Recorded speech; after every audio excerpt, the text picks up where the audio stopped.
So welcome, Miss Janice Warner-Virgil. How are you today? I am good, thank you. I'm so great Having to a see good you. morning. Excellent, excellent. I'm so happy that you agreed to this interview, talking about the Bermuda Gombey and about your memories and about your experience. We've talked a few times before, and you had so much to say. So I wanted to make sure that we get this on camera, because you're a wealth of information. You've shared so many, you shared your information before with others, but now this is a real chance where I can really go a bit deeper and find out some things from you about the Gombey. So my first question is, what's your earliest memories of the Gombey? My earliest memory of the Gombeys when I was a very little girl living down Bottom Road, Middletown. And then during those days, we had all wooden houses in that area, and we didn't have electricity. And with until when I remember when we first got electricity, it was shilling meters. Mm. And we had to go in bed early, but I remember Mama used to let us sit out on the porch and listen to the Gombeys practicing on the curving avenue under the electrolyte pearls Yeah, and under the light. under the light. Mm. And we used to be able to sit out there. And this year was when they was practicing for Christmas. And I used to love it. The Mama would be making daddy's costumes and making costumes like over the years for my brothers. And we was very, very small then. Mm-hmm. And I used to love the costumes, the beauty of the costumes. Mm. I was more involved with that than than having the inspirational following in the Gombeys. Right. So, and I remember around Curvin Avenue up in the Black Range, because they used to, on the Curvin Avenue, they used to have wooden ranges, and then they used to have some stone ranges. The stone ranges are still there, but all the wooden ranges over the years, many years ago, they dispersed of them. But Aunt Elsie and used to live in the Stern Range, and I was one of her little favorites out of my mother's children. So she used to take me up her house sometimes and let me sit down and watch her make Leslie Deal's Gombey costume. Because he was a Gombey. He used to dance with Charles Norfolk. Okay. Charles Norfolk from Government Gate.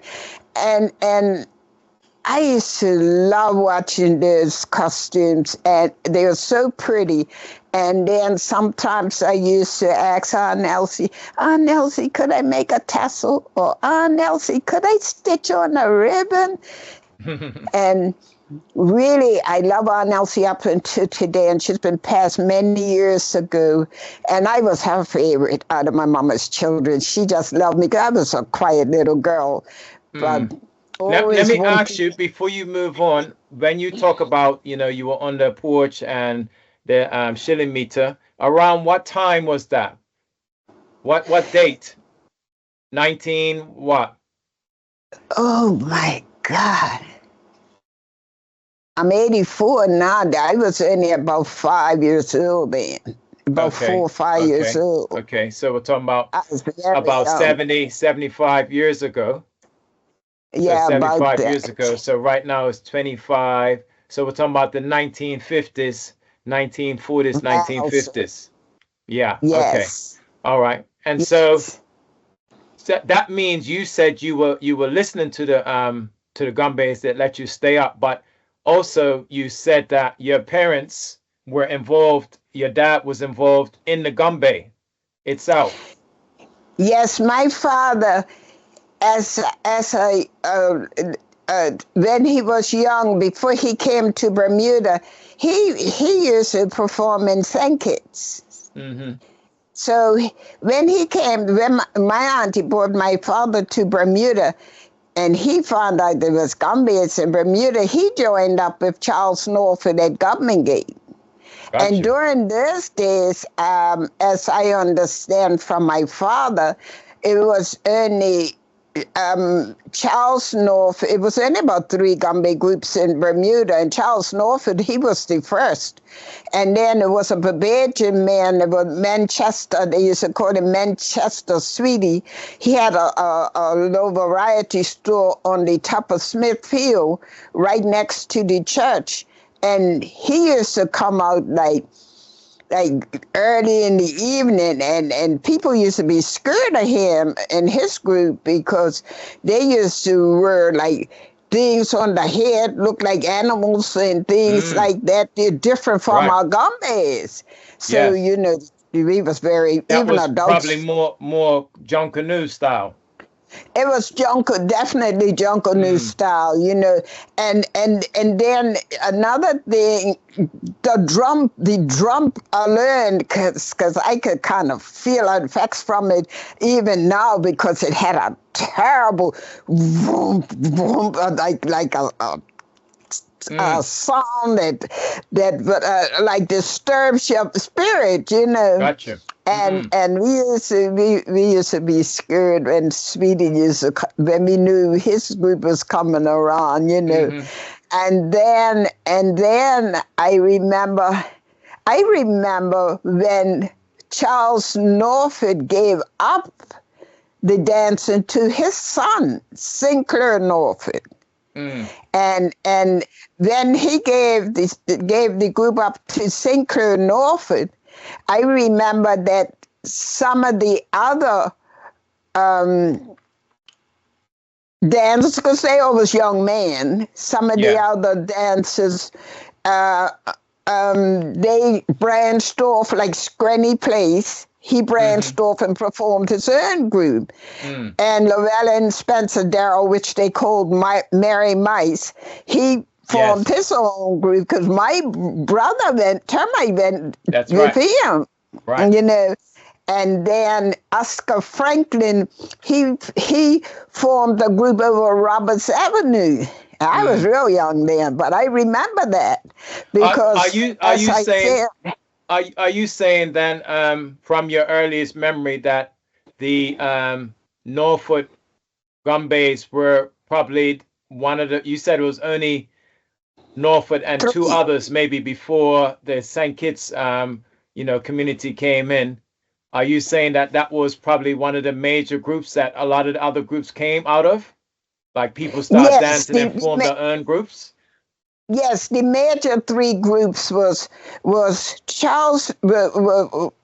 After Charles Norfolk had given up captainship and passed it over to his son Sinclair. Well, the only 3 groups of Gombeys, Bermuda Gombeys, that I'm aware of, and no other, because I was, as I said, my father was really proud of the attention that I was given into the costumes, always willing to help, even as a little girl, because in school they used to teach us how to do handcrafts and things like that. So I had already had it, molded in my mind. So it was Scranny Place brought out a group. It was Alfred Wilson and Mary Mice. They was the first 3. Right. And then Oscar Franklin brought out a group. But this man, Sweetie Manchester, he wasn't really Bermuda tradition. Yeah. He was more Caribbean. Barbadian. Yeah, Yeah, he was Caribbean. Yes. Yes. But you know, sometimes when they're practicing up there on the light, I would ask, Mama, can I go up on Elsie's? And Aunt Elsie, you know, if I see her on a day ahead, or I say, Aunt Elsie, can I come up your house this weekend? Because they usually practice mostly on weekends. And Aunt Elsie says, okay, and she'll take me off her house, then we spend the night with her while she's doing the work. And my mother and father was very good friends. So, you know, they trusted was me. Elsie actually related to you, or was just a friend of the family? No, she was friends of my mother and father. Okay, but she used to make costumes as well? Yeah, she married in my family. She married my cousin Joe Butterfield. And a couple of my Aunt Elsie's sons danced with my brother Termite's group. So what was her surname? What was her name? Elsie. What was her Elsie surname? Elsie Smith. And she married a Butterfield, so she was Elsie Smith Butterfield. Gotcha. And she had two sons, and she had three sons, but she had two that danced with my brother, her two oldest sons. And when you were listening, because I know you got so much, so I'm going to try to get as much information from you. When you were listening, I know it was 50 years ago, you know, or more, but when you were listening back then, do you think it sounded the same that it sounds now? So when they were practicing underneath the light, or was the Gombey sound different? The Gombey beat is completely different. It's complete. I have both sides of the beat. I have both sides. I have the original Senior Gombey dramas. I have a CD on the music, and I have the original of my nephew, Alan Warner. He was one of the greatest drum beaters in Bermuda. He was taught by the best. And I remember practically all the drummers that beat it in Bermuda, and I remember practically all the captains, because as I grew, I did work for them. As I grew up, I'm so fortunate and blessed to say I dressed some of the senior captains that's passed when I was younger, in my teens, straight up into in my late 20s. So you said it sounded different, you think? It's faster, slower, or just a different beat?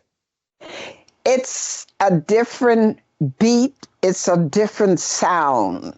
Okay. And they're both beautiful, but in my spirit as of now, I feel the joy of the original sound from the Senior Gombey drums. You know, so everything with them, which I'm also proud of the generation of today and how they are working with the Gombey tradition. I am proud of them. I let them know it.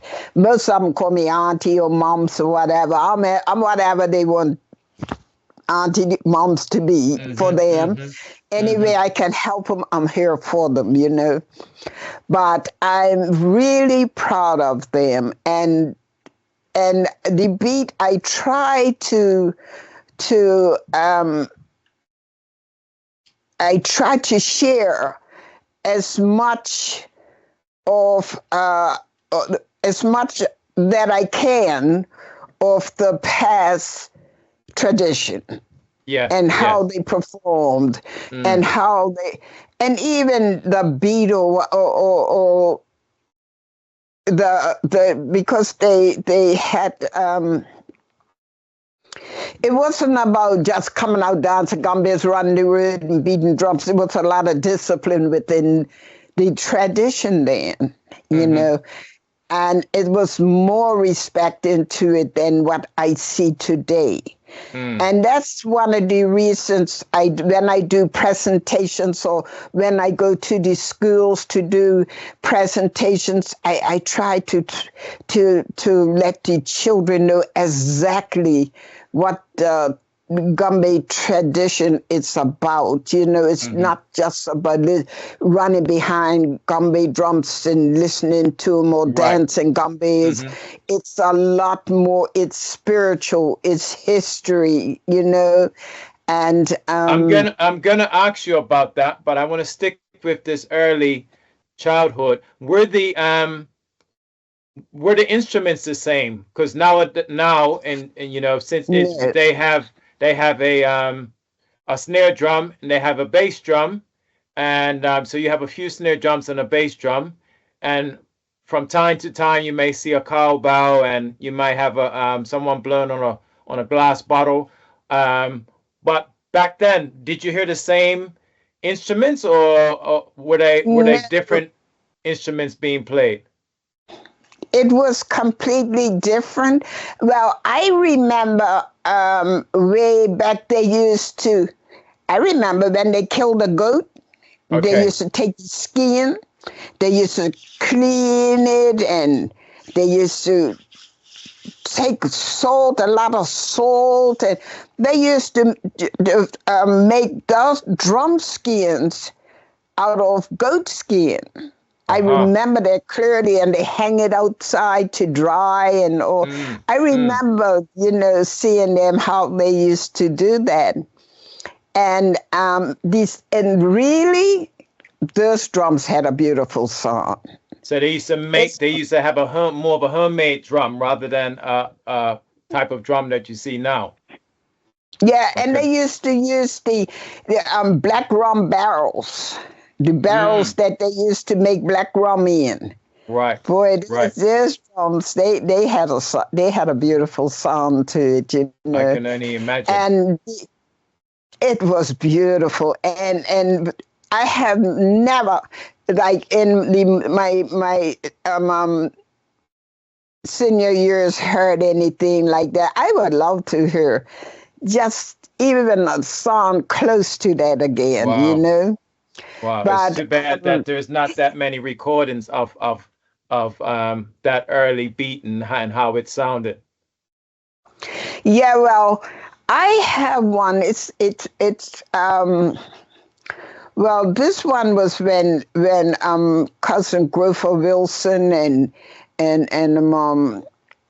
Shorty Menard and all these lot of past, but God bless their souls. But but even those those elders would have been still further on from when you were younger. So I'm talking about even when you were a little girl. It's a shame that there wasn't any probably recordings of the way the drum beat sounded at that time. There may be some pictures in the archives. Yeah, well, it was a different time of life. We didn't have all this modern technology stuff, We didn't have like all these type of cameras and nobody wasn't filming hardly anything during those days, Yeah. And it would have been beautiful if we did have it, but today we don't have much of the historians living. The Gombey historians living, most of them has passed. And me, myself, out of all the senior costume makers, I'm the last, Mabel Place, I tried to learn as much as I was able to from that lady before she passed. She became my one and only daughter's mother-in-law, because my daughter married into the Place family. But everything was so different. When you mention costumes now, because you said from being a little girl, you were involved in helping out with costumes and making costumes. How were the costumes the same, or were they quite different than what you see now or in the past 10, 20 years? Were the costumes very No, different back then, the ones you were helping to make? much different. Wow. Much different. I modeled like I upgraded the beauty of Bermuda Gombey costumes. You know, when the younger youth come along, they come along with new ideas. You know, and I put my new ideas into the costumes, and that's why there was, oh my gracious, when the captains and the Gombey dancers saw my ideas, they start coming over to me. Captains, I was dressing captains, Gombey dancers, would you make me a suit, you know? And I was, you know, at as the craft stores, I got very friendly with a lot of the people in the craft stores that we had in Bermuda around that time as I got older. Because, you know, they start bringing in like different types of beads and oh my gracious, when the sequins came in, you know, and so you could be more creative and more innovative. I was more creative, and then crochet. I used to crochet. So in those days, they didn't have chains around the Gombey costumes. They didn't know nothing about it, you know, putting chains around the costume. We stitched the tassels on. I never knew what a sewing machine looked like until one day, Charlie William, I was real good friends with his girlfriend Gloria, and Charlie, he used to have a pig farm, like gardens and all that. So he used to go out the Pembroke dump all the time and finding things. He found the machine and he had it under his house. And then he's living in a long green, they called it the Green Range around the Caribbean Avenue. And people used to store things under the house, you know. So Gloria told me, she said, Charlie's got a sewing machine under his house. I'm going to ask him would he give it to you, you know. When I saw that machine, David, it was like giving me gold. Was it still working? It worked. You have to wind the handle. And it wasn't no footrest enough, and you just wind the handle and put. Oh my gracious! I put out a lot of suits on that machine, you know. But I was excited. I was happy, and you didn't need no electricity. It just wind the handle. Gotcha. Know? So so when you say they were different, Steve, could you describe, if as best of your memory, when you were a girl, or at least close to that period, what the costumes used to look like? Obviously, they had a cape, they had trousers and pants, but just describe a typical costume to me. Well, I also have a poster. It's in black and white of way back how they used to dress. But excuse me, during those days, our Christmas trees, which we had the original cedar trees we used to cut down, put in our houses, decorated for Christmas. And we used to have these string beads, which was different colors. They used to take those beads and they used to decorate the cape with those beads. And they used to do a bit of embroidery on the cape with wool. They used to use. They didn't. Now they didn't have all their fancy embroidery thread out then. So they used to do a design on there with wool. So it was mostly wool, and they get Earl jewelry. So, you know, anybody in the family got odd earrings or anything like that, they would put the jewelry on there, whatever or pieces of jewelry they could get. What would they embroider? Would it be a pattern or a picture? What would they embroider in terms of the symbols, or would it just be a pattern to look nice? Or it would be, well, it would be a face, something like animal, or okay, you know, a Gombey, a shape of a Gombey, or you know, anything they could think of that would look pretty on there. But some of them used to have some pretty suits, because I know everybody used to admire Joe Can from Point Hill. That man used to make his own suit, and he used to make a beautiful suit, a very nice suit. And it used to be, you know, and the velvet, we had original velvet,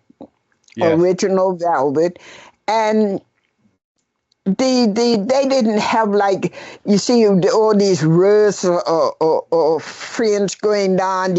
I did all of that, you know, and I made the chain good. I heard the one of this, I'm not gonna call his name, but Gombey captain talking about shackles or shackles. I said, what is he talking about? They never had that. They never had no Gombey school or nothing like that. I said, oh my gracious, I need to have a word with this young man, you know, because they never had no shackles and all that there. Mirrors, drawing reflections. It was nothing like that. The mirrors and all of that was a new thing. Mirrors, we had mirrors. But we got them broken pieces of cut mirrors from the glass company, and they used to give it to us free. Right. So we used to take it, and and our paste, our glue was flour and water. Of course. We mix flour and water, and we'll take a piece of paper and shape it into the size of the mirror. We'll stitch the paper onto the velvet, and then we'll take and put the glue on the paper and glue the mirror onto the paper. Right. And it used to look pretty. We didn't know no different, you know. But and then sequins. When they start bringing sequins in Bermuda, anything different, I saw them bringing Bermuda that would beautify my Gombey costumes. I got it. What did they wear on their feet? Pardon? What did they wear on their feet? Sneaker boots. Even when you were younger, you recall them wearing some sort of sneaker. White sneaker boots. Okay. Yes.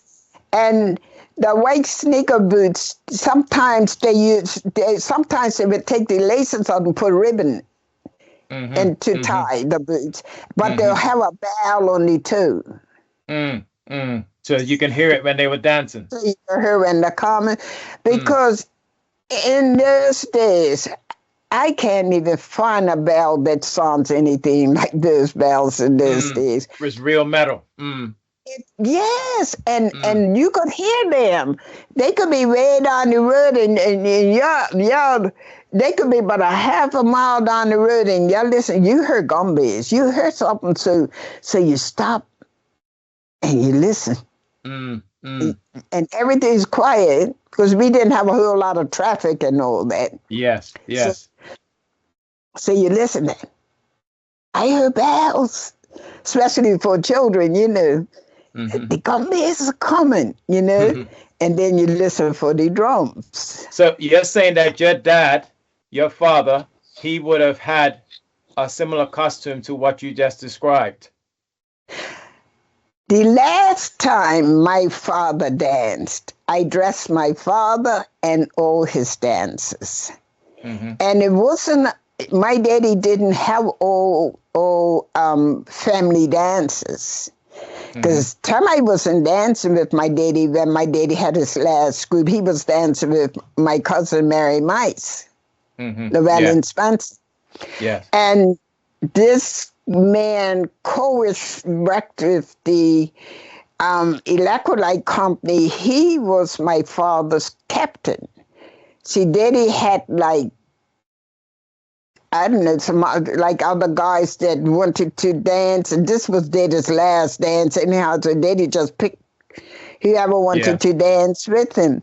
Yeah. And I remember that clearly. My sister was living around at Parsons Road then, and during those days it was all wooden houses along Parsons Road. All besides, I think, about 2 or 3 stone houses, but the majority was wooden ranges, wooden houses, you know.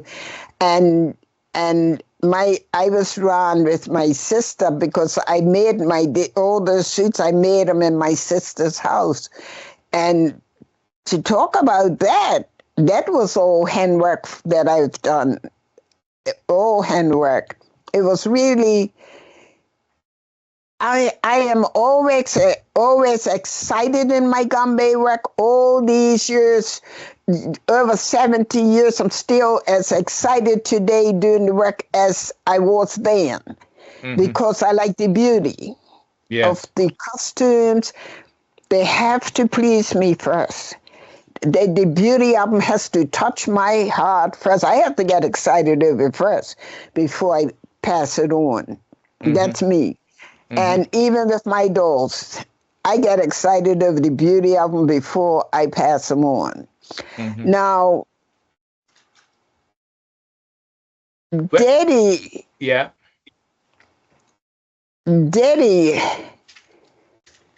and his Gombey group, boy, they were something. They had to be in the yard. They had to be inspected. They had inspection. I remember he had a certain order about his Gombeys, right? Discipline, you're saying. Yes, you know, and don't come out with looking dirty. You know, he check your feet up, head down. You gotta look right. You know, you gotta be in good shape. Even though a lot of those men drink in those days, you don't come there liquor smelling on you, talk about you're going out dancing in his group, you know? Right. And my daddy was a heavy drinker, but not when he's performing, you know? And I remember when I made that suit for Daddy, and he was such a wild dancer. Oh, my daddy he would throw that hatchet way up in the air, and he would spin, and he would drop, and he would catch that hatchet. Wow! Never miss, never miss. Yeah. And when he catch that hatchet, you couldn't be in his way. When he catch that hatchet, his back on his feet spinning, and you know, my daddy was a beautiful dancer, and my brothers too. Beautiful. My family, it passed down within my family the beauty of the tradition dance. You mentioned that. You mentioned the hatchet. Obviously, we know that the Gombeys. We know about hatchet. We see the bow and arrow. As far as you can go back, were those always the implements that they had, or do you remember that they had others, or was it always hatchet, bow and arrow? Was there any more, or was there something different? The bow and arrow, because he had a bow and arrow boy, but he also had a leading Indian.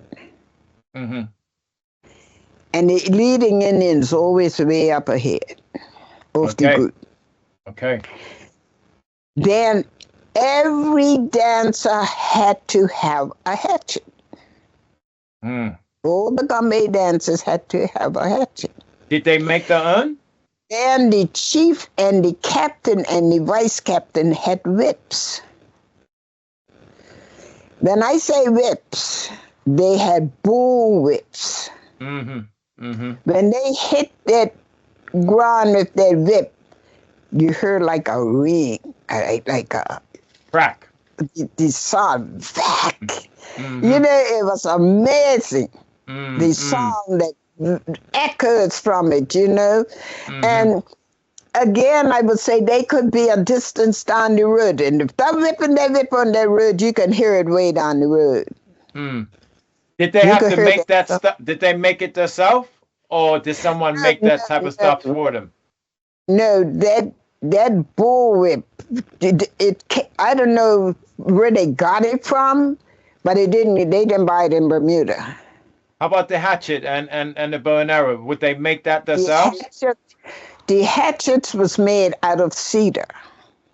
Beautiful hatchets. I mean, beautiful. During those days, you know, we had a lot of carpenters in Bermuda. Right. A lot of carpenter shops. And they used to make beautiful, if you wanted hatchet made, and then bow and arrows. The bow and arrows was beautiful.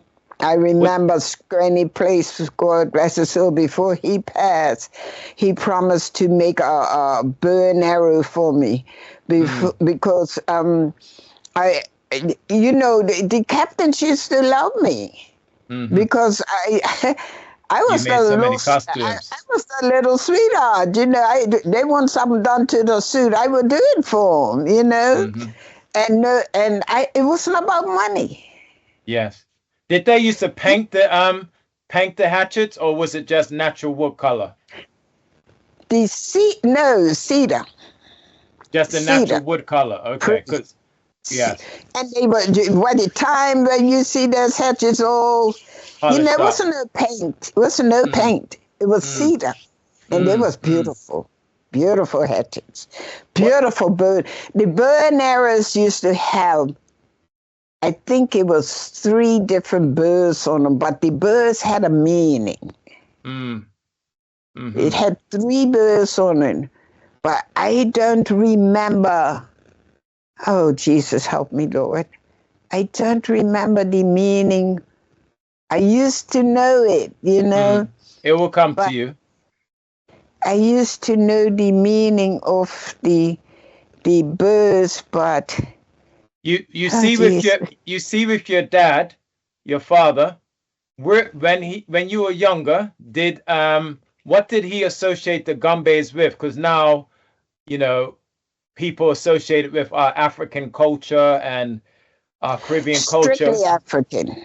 Did he actually speak about that, or was it just, you know, over the time we understood that that's where it's coming from? What did he think? What did he associate the Gombeys with? It was strictly African, because you see, my father came from St. Kitts. My father's mother and father had fish farm, a sugarcane field. They came from Sandy Point in St. Kitts.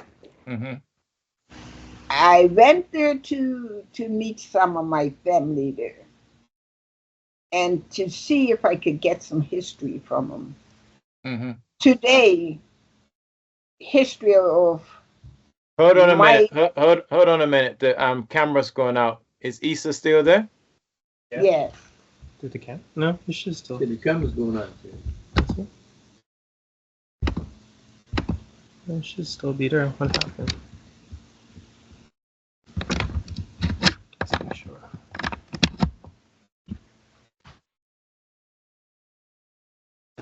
There we go. Oh, that's strange. Okay. You were saying about your father and the fish farm, and they're from Sandy Point. Yes, and I've been there a couple of times to. I went to the museum, talked to the people at the museum, and they have history on my father's family here, which is my oldest brother who has taken over captainship of the Warner family, a traditional family, and me, the costume maker, and I, Miss Louise, not Louise Jackson, Miss Tannock. Yes. Louise Tannock. Yeah. Yes, she she went down ahead of me, gave some history on me, and let them know that I was coming. And she took a couple of my dolls down, that I wanted to present to the museum. And they also received one of the costumes that they received about 2 costumes that I made. And wow. And one of the ladies from there took me around to meet some of my Warner family. Right. And but I some of them didn't remember my daddy. Yes. And I met a string band there, and a couple of the men there went to school with my father and knew my father. And one of the men in the string band was telling me how he came to Bermuda and he met my father here in Bermuda, and the Gombeys let him beat in the Gombeys for a day. Wow. He said that was a very exciting time for him. And they even made up a song of me when I was there. And telling me, bring them back to Bermuda with me, I don't remember the song. Why did people like your father, was your mother from St. Kitts as well? No, my mother was from Key West, Spanish Point. So he met her over here? Oh, yes, he met my mother here. My father, he lived in Baylor's Bay. He was brought up in Baylor's Bay, my mother in Spanish Point. And apparently they met while he was dancing in the Gombeys. Why did people like your father come from St. Kitts to Bermuda? What was it? My auntie, my father's sister married Willie Hughes. He was Bermudian from Crow. She married him, and she brought my father to Bermuda with her. But why did people? I mean, because my family comes from St. Kitts as well. What, to your best of your knowledge, why did people want to leave St. Kitts and come to Bermuda? Was it for jobs? Was it just because family was here? What was it? With my father, it was because of family here. Okay. Because family here. And that was the only reason that I knew that for him to be here, And it seemed as if he never had the inspiration of going back. Yes. But you said for him, the Gombeys was about African tradition. That's what he communicated. Strictly African tradition. Okay. And I feel really, I am proud of my African tradition, because when I was in Washington, D.C. with the Smithsonian, I went to an African tent, and I saw a lot of African art, costume, traditional arts that amazed me. Now, some of the African dress, yes, I feel I feel some of that in my work. I feel it and I see it. And I am very drawn to my African tradition. I'm always got it on the internet, tried to, I'm just drawn to it because that's well, it's a part of you. It's a part of me. And I feel it. I got you. I feel it. I feel it, and I'm home with it. And I'm very drawn to it on the internet daily.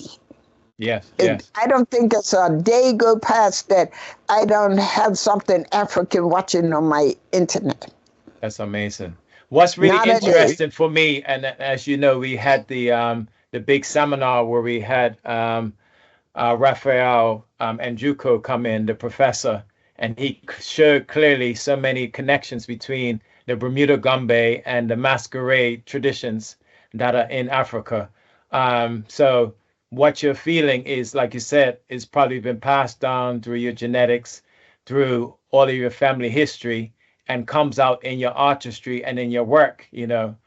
And what's also interesting to me, which I'd love to research more, is how the Gombeys, we know the influence of the Catetians, the people from St. Kitts, and how the Gombeys was reinvigorated. Gary Phillips talks about how the Gombeys, when the St. Kitts community came here, they kind of reinvigorated the Gombey and gave it like a new energy. But it did also exist, the culture existed in Bermuda before the big influx of the St. Kitts community. And so that's really interesting to understand that, you know, because some of the earliest records of the Gombey came in the 1800s when those two slaves were running away and stuff like that. In the Royal Gazette, it was reported that the two slaves, Ajax and Mento, ran away to go and dance with the Gombey.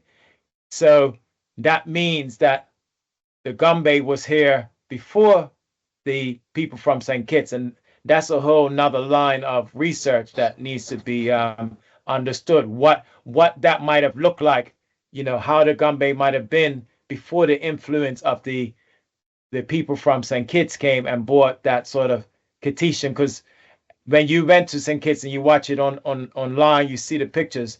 The Catetian Gombey and Bermuda Gombey are almost identical, you know.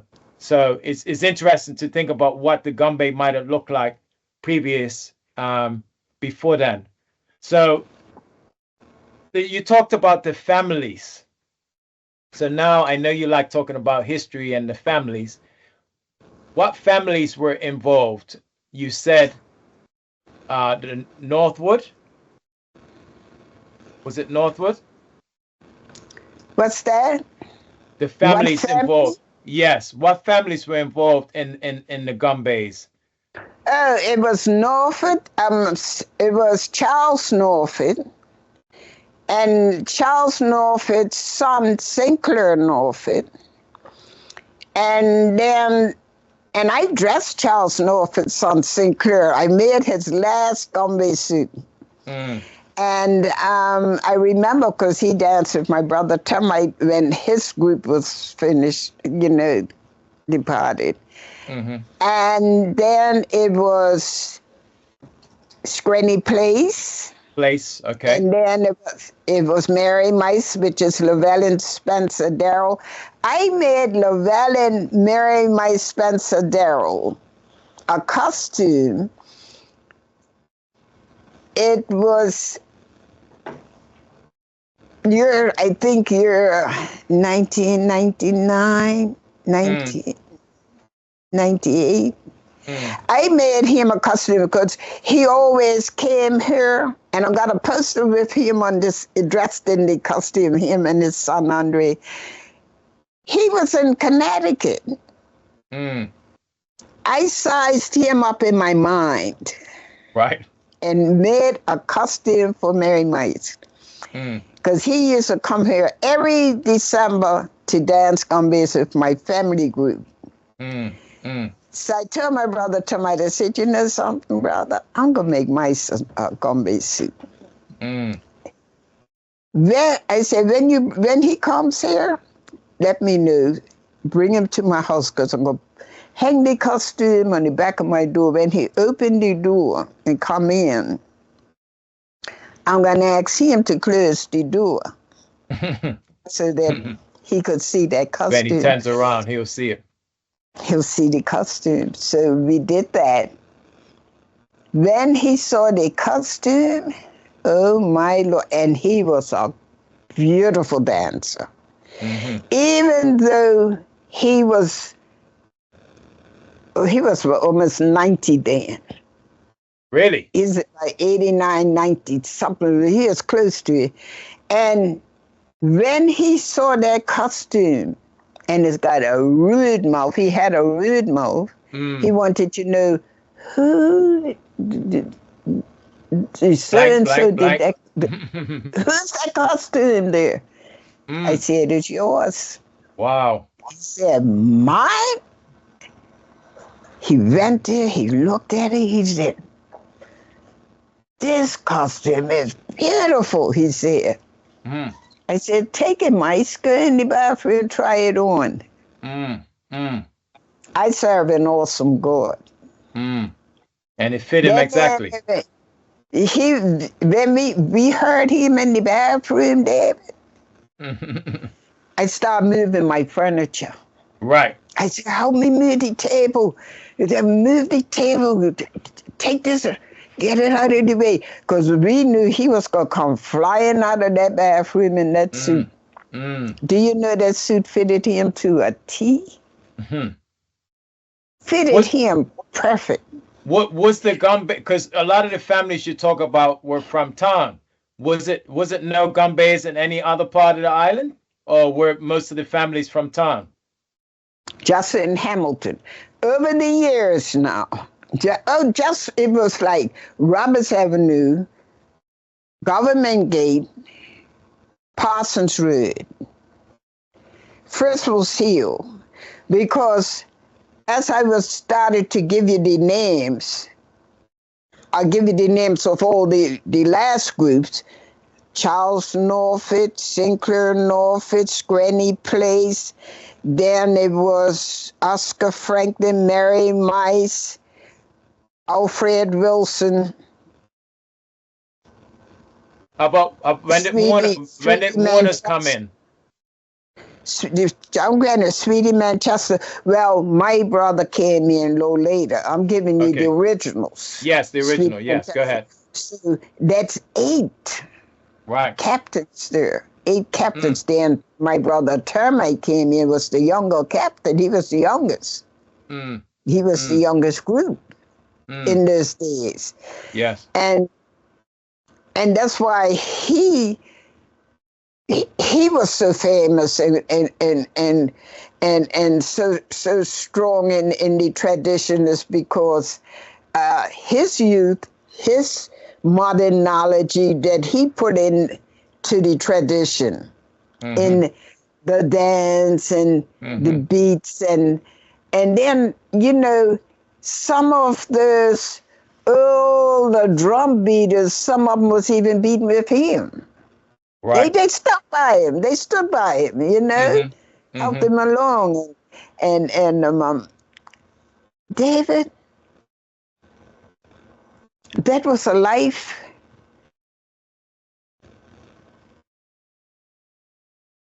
That was a life that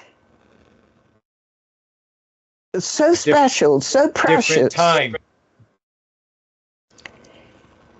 That today, I can't help, David, but to share it with the youth of today and the traditional carriers of today, to let them know how special, how beautiful it is, And one day, like me, you can be out here rejoicing of the blessings that God gave you within your tradition. Tradition is so special. It's so beautiful. God gave it to us. Yes, exactly. God gave it to us, and he gave it to us to share it, spread the good news, teach each other. Right. Don't fight each other, teach each other, so it could continue to grow. Teach your youth. I have my granddaughter. She's got 2 books out now. She's opening a Gombey shop. Teresa, take it and run with it, please, honey. I said, you see your granny? I said, if I had the opportunity, I said, listen, you and your children could have been in your own home and everything today. still doing your tradition and living a beautiful life comfortably. Yes. And still doing your tradition. Take it and run with it. Now she's a grandmother, but she's getting into it. Excellent. And I let her know continuously, Nana's proud of you. I tell her continuously when I talk to her how proud of her I am to give her that inner strength, keep that love flowing, you know? Mm-hmm. I have her first Gombey doll right there looking at it in my glass cabinet. As I taught it, I started teaching her from a little teenager, and I said, guess what? Your first edition belongs to Nana. Mm-hmm. Why do you, if I could jump in, why do you think that all the groups were in town and not other parts of the island? Because that's where the traditional holders was like from the islands, you know, originated from like African islands. I mean, my cousin Grover, the best drummer in Bermuda, he was pure African. He was born in Africa. Griffith Wilson, he lived on Smith Hill. Really? See, they was that, you know, and then Charles Norfolk. These guys was. These are on your mother's side. These are on your mother's side. No, I'm talking about these Africans born in Bermuda that started the tradition in Bermuda. Got you. They lived back at town.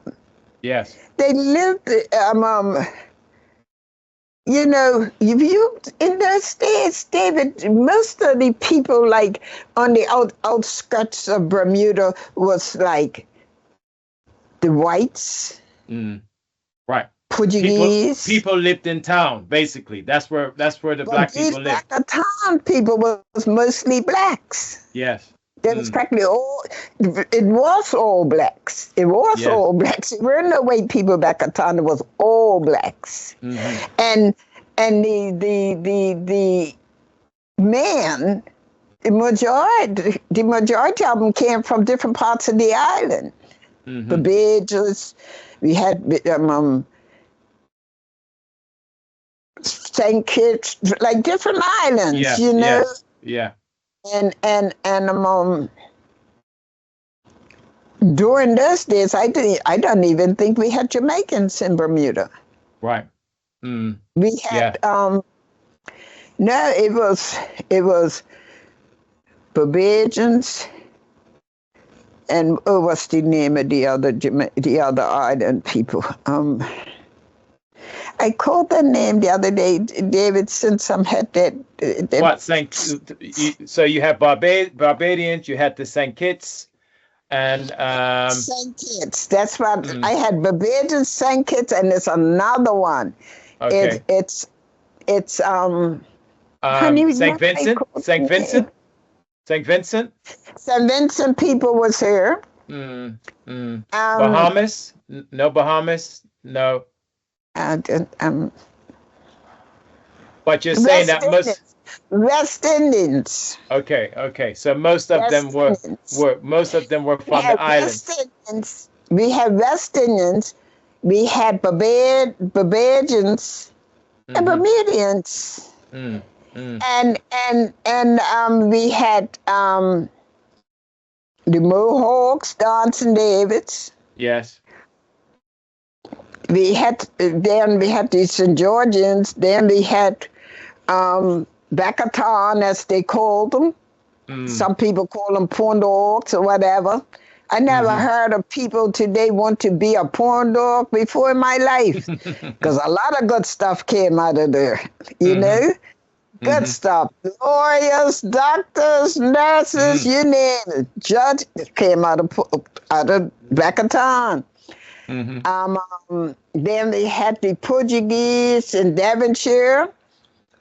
You found a few just a few colored here in Devonshire, but the majority was Portuguese. You see, Yes. but most of the entertainment came from Yes. The islands. back at town. Yeah, back at town. So Back at what was the town. what was the because obviously the Gombeys now in today's modern society are very well received. You see them doing performance ceremonies, Smithsonian. When you was a young girl and as you grew up, were the Gombeys so popular around the island? With how were they received by everybody, not just the black people? Beautiful. Did the Gombeys, did the tourists like the Gombeys, or did the white people, were they like the Gombeys? You know, Beautiful. how was it back then? Beautiful. Whole complete island. Hmm. Whole complete island. Loved the Gombeys. The complete island of Bermuda. Blacks, white, you name them. When the Gombeys used to go down in the white areas, they used to receive them, give them plenty money and Really? drinks, anything. They Wow. used to accept them. The fairylands, if you was black, you weren't allowed in fairylands unless you're working there. Yes. Unless you're a staff there. And Right. you have to be proven to be a staff there. Not anybody could go in there. Because before you know it, the police have got you. Yes. Yeah. What are you Escort saying? them. Could the Gombeys do that? Could the The Gombeys go Gombeys- to Fairyland? Any time of the Really? season. Wow. And Okay. they welcomed them. And not just welcomed them, they fed them, they gave them drinks, they gave them money, you know. They That's welcomed interesting. them, they loved them. And today is so much different. But like I said, you know, there's some modern days and everything is different. Everything's going to be even different. If they live to see my age, they're going to see differences. Of course. You know, but they need to love themselves. They need to love the tradition. You know, yes, I know there's a lot of modern technology going on in our lives today, but don't forget where you came from, you know? Always remember your tradition. Yes. Because that don't fade away. That's That right. don't go nowhere. It remains, that's your life. That's part of your life right there, you know, a big part of your life. Because that's where your life started from. And the Gombeys, when I was coming along, they was about the tradition. It was about the tradition. It wasn't about money. It was strictly about the tradition. Okay. And it was a lot of respect for the tradition. Because I remember the Gombeys even came out on Christmas Day. Yes. But Wow. they stopped it. The Gombeys used to come out 12 o'clock every Christmas Day. Right. The Gombeys used to, after a while, they arranged it, after over the years, they arranged it where the Gombeys had to come to the police station and get a license before they was able to come and perform on the street. Before then, the Gombeys used to go through that front street, man, the crowds behind them. Everybody's rejoicing and joining Christmas. They stopped it. Right. They stopped it. So you talked about money. You talked about money. The early Gombeys that you remember, they still used to collect money, right? Yes, yes. Right. People used to give them money, yes. Yeah. And they always had a money carrier. They had somebody carrying all the medical stuff that a person would need if they had a medical problem. And My husband and I was talking about it no longer than the other day, because the medical stuff that they used to carry on in those medical bags for cramp and all that stuff, like Menards, liniment and horse liniment, all that type of stuff. You don't even hear about it today, but that stuff worked. Now today they're talking about arthritis and bronchitis and all that there. The herbs of the land, God put everything here for us. We didn't have to run taking a whole lot of tablets and all that, and we still believe in the herbs, not that we don't have to take any tablets, but because a lot of this stuff we used to have then we don't have now, but they used to have somebody that carried all the Gombey sticks in case if they need. They was well occupied, well organized. Right. Well organized. And they had a certain houses to go to. Yes. I remember Lyons Brothers on Reed Street. They lived in Devonshire. They're white people, all white, lived in Devonshire. They used to be set tables, the green set right up for the Gombeys. That's amazing, because that doesn't happen nowadays. So that's really interesting that you said that. And then certain houses that they used to go to, I used to be proud to be the family of a Gombey captain, because certain houses you go to in certain parishes. Yes. Somebody was there to feed just the Gombeys. Right. Only the Gombeys could go in that house. Yes. They go in that house. They take off the hats. They had a special room for them to go in, and they fed them.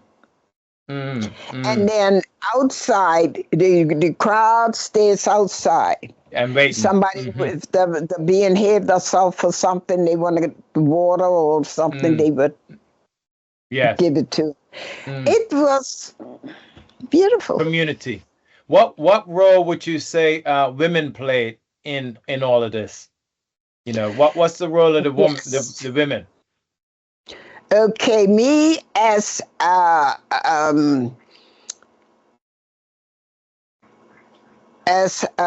worker with the traditional Gombey groups, a woman's position is to help dress the little boys and make sure that the dress properly ready to go, that anything if they need it done, or you're there to help the children. You take care of the children. And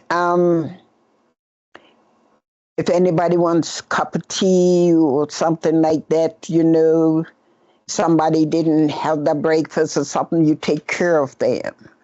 Prepare them before they go out. You take care of the group. You also mentioned the women were the ones making costumes, but a lot of the men used to make costumes themselves as well, it seems like. Over the years, many years after. But then again, I'm telling you about my time, the women's job also was the evening to have a big pot of soup on when they come in. Nice big pot of soup and whatever food. Just have make sure plenty food is there. And the room set up for the Gombeys, and then we had to count the money. The women counted the money. The Gombeys was free to relax or do whatever they want. But in that special room, nobody else was allowed to go in that room because the women are in there counting out the money. Now, this was our job. What was the money used for? Their own personal use. Right. Everybody got equal. Yes. Even the captains, everybody, even the smallest Gombey, That money was counted out equal, and Wow, everybody got equal payment. that's amazing. If the child's mother wasn't there, it was taken to her. Mm. When they take Mm-hmm. the child home to the parent, they give the parent his pay for the day. Mm. Mm. But it was equal. So let's start to wrap up the interview. What do you think that the legacy of the Gombey should be, based on what you saw as a young girl, what your father would have embraced? He would have been in the Gombeys. He was heavily involved in it. You heard it, you saw it as a young girl. You've seen the tradition over the years. Things are changing. So for you, what's the legacy, do you think, that we should have as far as the Gombey? Should we let it change, or should we try to keep things the same? What's your thoughts on that? You're not supposed to change your tradition. Mm. Tradition is like your birthright. Right. You're not supposed to change your tradition. You're supposed to more respect it. Mm. Don't put no changes in there. Mm. Respect it more. And I need to write that down. That's powerful. Let it flow. Teach it. Yeah. Spread the news. It's good news. Mm-hmm. Show the respect. Mm-hmm. Never disrespect it. Mm. It's part of you. It's a great part of your life. Never disrespect your tradition. Mm-hmm. Never. Never try to change it. You see, and go ahead. This is what is such a problem today. Disrespecting your tradition. Mm. When you disrespect your tradition, you're disrespecting yourself. Mm-hmm. Mm-hmm. Love each other. Don't try to show, oh, I'm better than you, or I could do better than you, or I could look better than you. If you see something off with me, tell me. Mm-hmm. Tell me so I can get myself right. And you see the Gombey and the Gombey troupes as an important factor in how we could help to bring those types of values to our young people. Yes. Mm. Yes, we need to, especially for our young people, let them know the tradition. Let them know what where our life started from, mm-hmm. and how important that it is today. Mm-hmm. God gave it to you, give it to your children, so your children could give it to theirs. Mm. And not just to theirs, but to your people. It's so many parts. It's so many parts of the Gombey. You have the costume, you have the mask, you have the hat, you have the dance, you have the drummers and the musicians.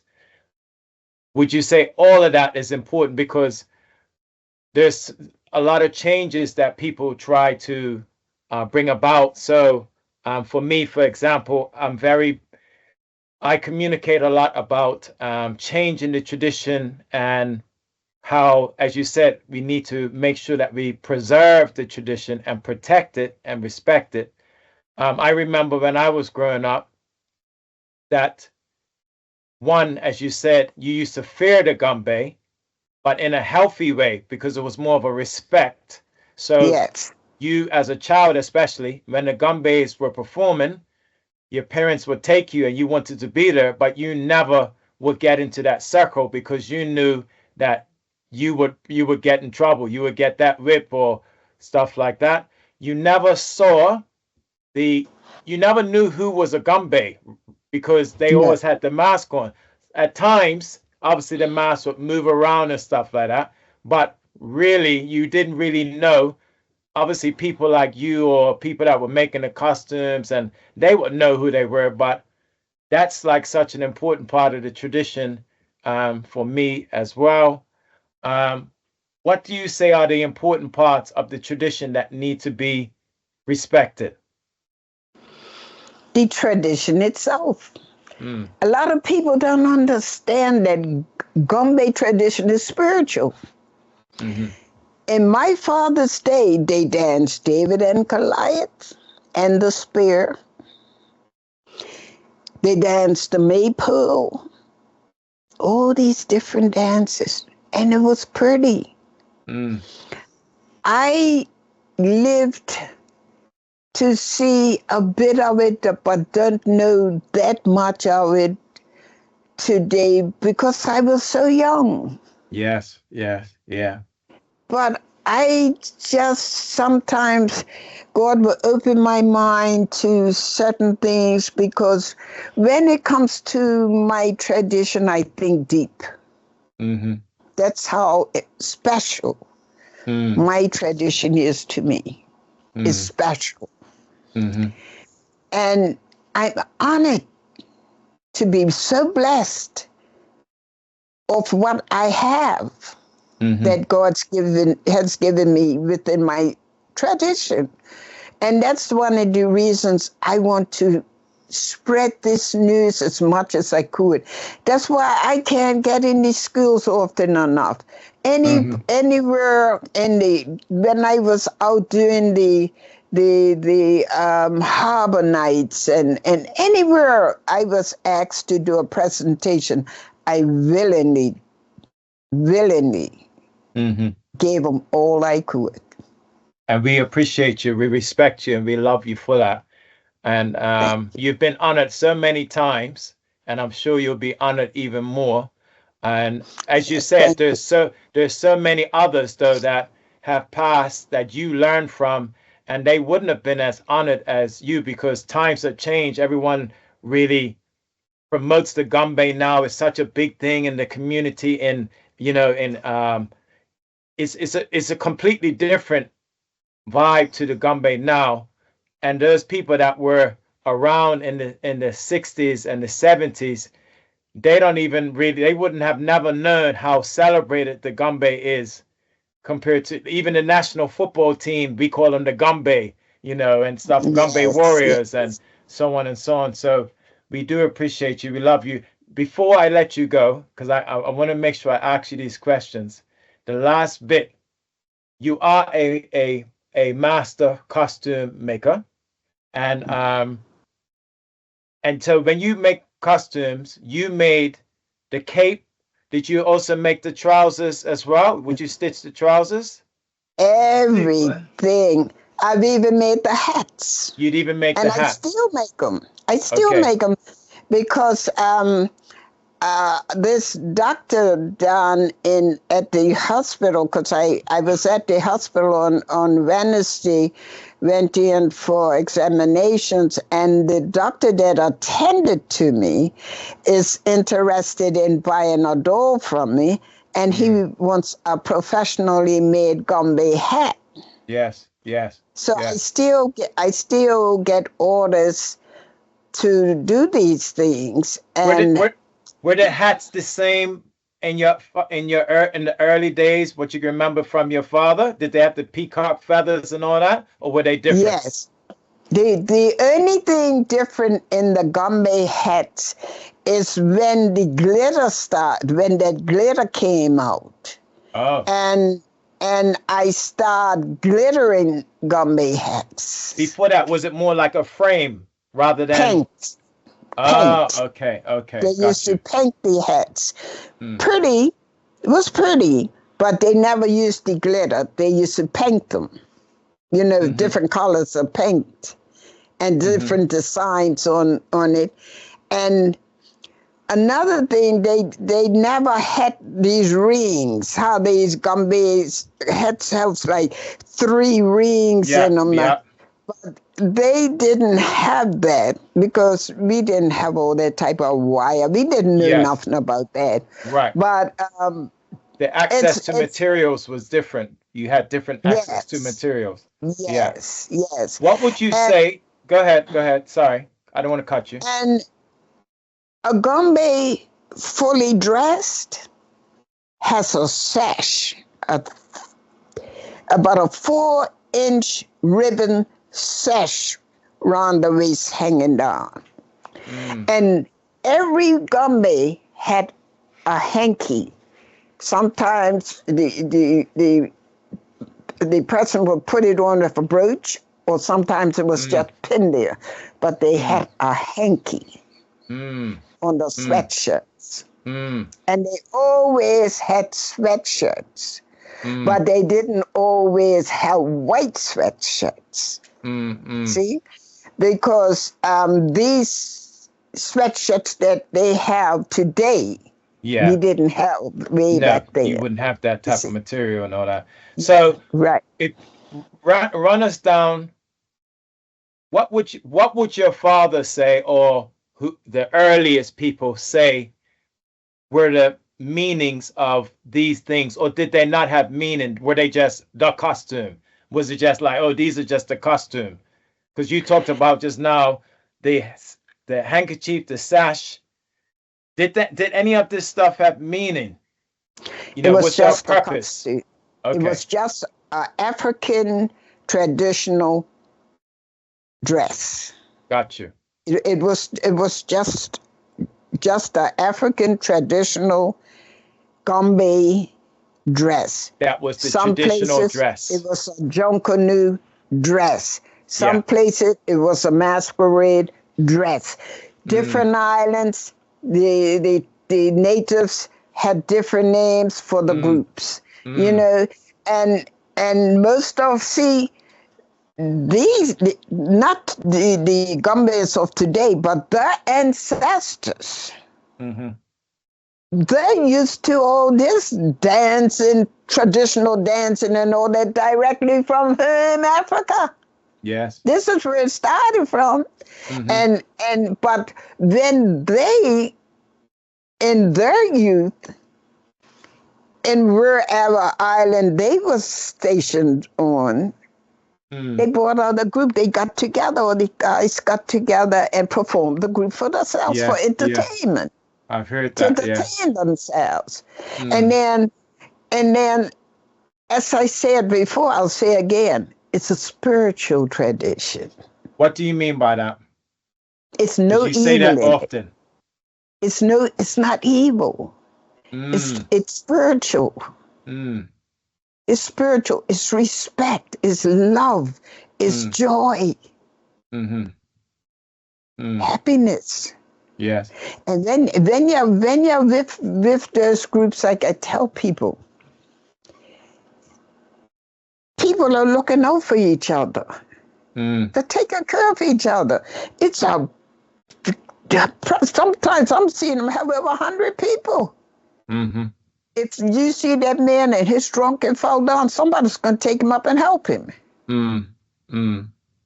It's not evil. It's spiritual.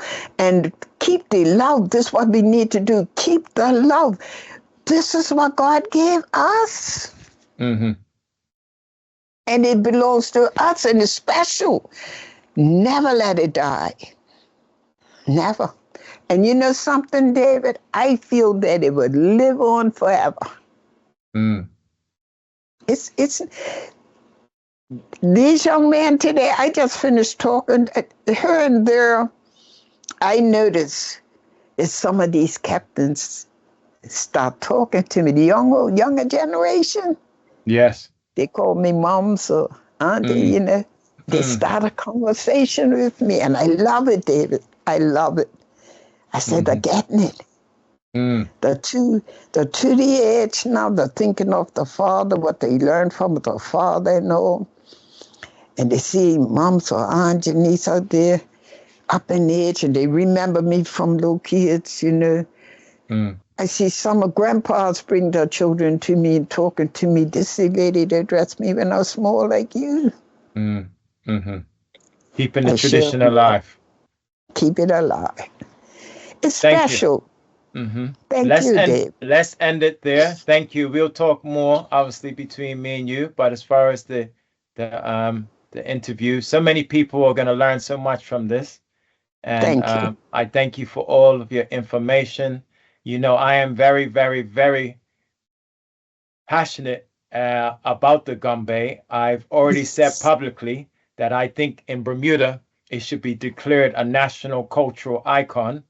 And I hope whoever gets into this, to the government, I know they have an election soon, looks at declaring it, because as you said, it's a tradition that needs to be kept alive and protected and valued.